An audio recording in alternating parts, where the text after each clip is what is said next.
Now, a lot of people ask me about my Nite watch, and so I thought I'd make a video and just explain why I like it, why I wear it quite a bit. I'm going to compare the Nite watch with my Omega Seamaster 300, which I do love as well. I've got to say, it's a beautiful thing. And then the watch that I used to wear all the time, which was my Seiko Kinetic, also waterproof, also a really nice little watch. So let's compare the three. The first thing is the cost of them varies a lot. The Seiko was only 150 quid when I got it, and it's really well made. I mean, there's really nothing wrong with that Seiko one. It's a good watch, 150 quid. The Nite, the Nite is about 450. It varies a bit depending on the strap you get with it and things, but this is the one I've got. It's the Icon. I really love it all completely in black with that blue hand. I think it's really cool, and it's unusual. People who know about watches quite often say, what is that? So that's the Nite. That was about 450, 500-ish. And then you've got the Omega, which is I got for 2.5 grand. I think they're about 3 grand now, so a lot more. And the question really is it worth the extra? So first of all, the look of them. I think you can wear all of them in all situations, actually. I mean, these two are very much kind of work watches, aren't they? But the Nite you can wear as a work watch. You can wear that with a suit, you wear it in a smart occasion, but you can also wear it in a more sporty type occasion. And I use the Nite watch a lot when I go on holiday, because I wouldn't want the Seiko to get broken or get sand in it or get, crushed on the beach or something like that. It is waterproof. In fact, they're all waterproof. But nevertheless, you wouldn't want to risk something happening to the Omega. As the Nite, you could just about afford if something happened to it, I suppose. But also, if you got mugged or if it got stolen, the Omega starts to become really too much risk to take with you to quite a few places, whereas the Nite you can use. And the guy who runs Nite watches told me that often people buy them as a second watch. People with Omegas and Rolexes and that sort of thing, they quite often have a Nite as a second watch when they want something to take on holiday or wear in a more casual situation, because it's still interesting and classy, but not such a big risk. I think the big thing that I notice about the look of them is the size, because the Seiko, which I used to wear a lot, just feels really small now. There's been a trend towards bigger watches, and you can see on my wrist there, I mean, it fits well, it's good, it's clear, I can see it, but it's a little bit small. It's a little bit of a non-event. Whereas if I put the Nite on,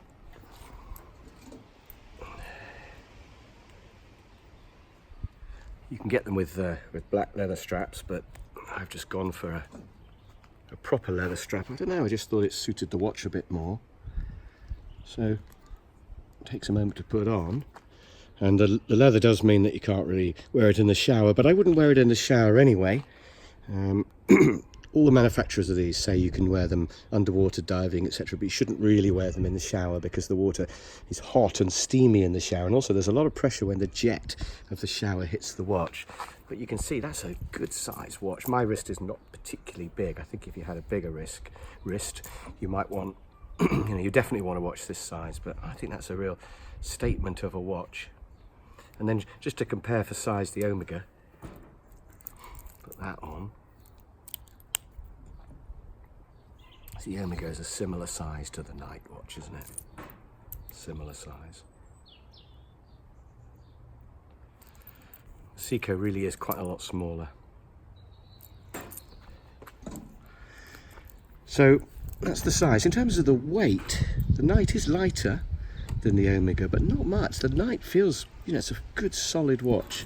The Seiko feels really, really light in comparison. You can feel the winding mechanism moving inside. The Seiko is an auto quartz, so it's an auto winding, so there's a winder that generates voltage which then charges up the quartz battery. But if you don't wear it for a few days, then the battery does go flat again, so it's winding itself up. The Nite is just a full-on battery quartz. And the Omega is full-on mechanical. You can get quartz ones, but this one is completely mechanical. So in theory, you never need to change any batteries, although I suppose it has to be serviced every now and then. So the three of them work in quite different ways. But the Nite does feels heavy, and it's got really good glass. It just doesn't scratch. Similarly, the Omega, I mean, I've had this a few years and I've worn it a lot, and it's got no scratches on it at all, which is really nice. And the glass it seems to not reflect. So from pretty much every angle, I don't know whether we're in bright sunlight here, and you can see it's very, very clear. But the Nite is the same. The Nite is completely flat on the glass, so you either get a complete reflection or it's very good visibility.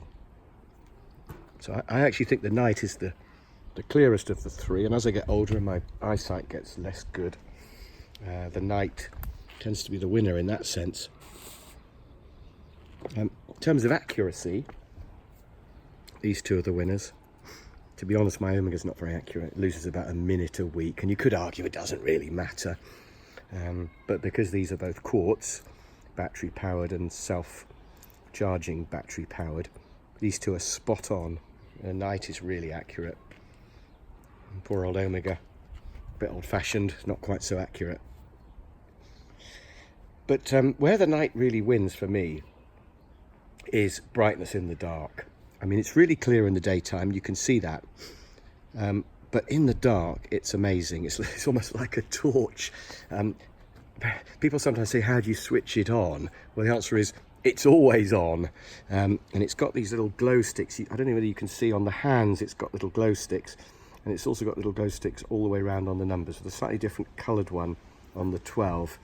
It's difficult for me to show you the lume here. We'd have to go into a really dark room. I might make a separate video of that.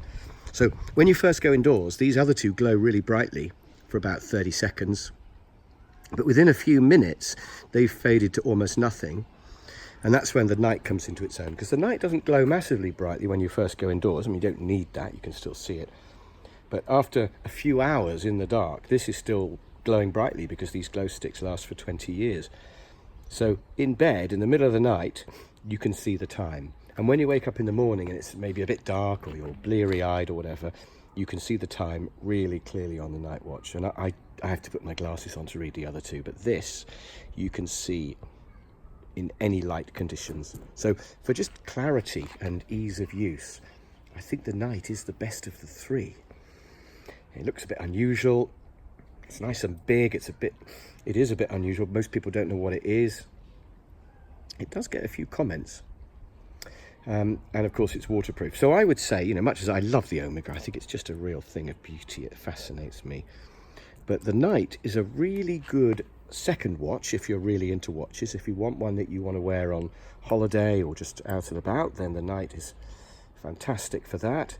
But if you are the kind of person who only spends 50 to 100 quid on a watch, you could move up from the Seiko to the Nite and you'll get pleasure every time you look at it.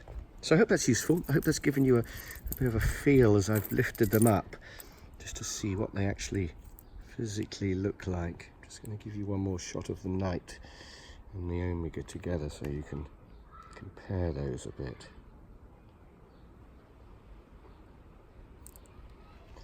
So there we are. That's the Nite Icon, waterproof down to 100 meters.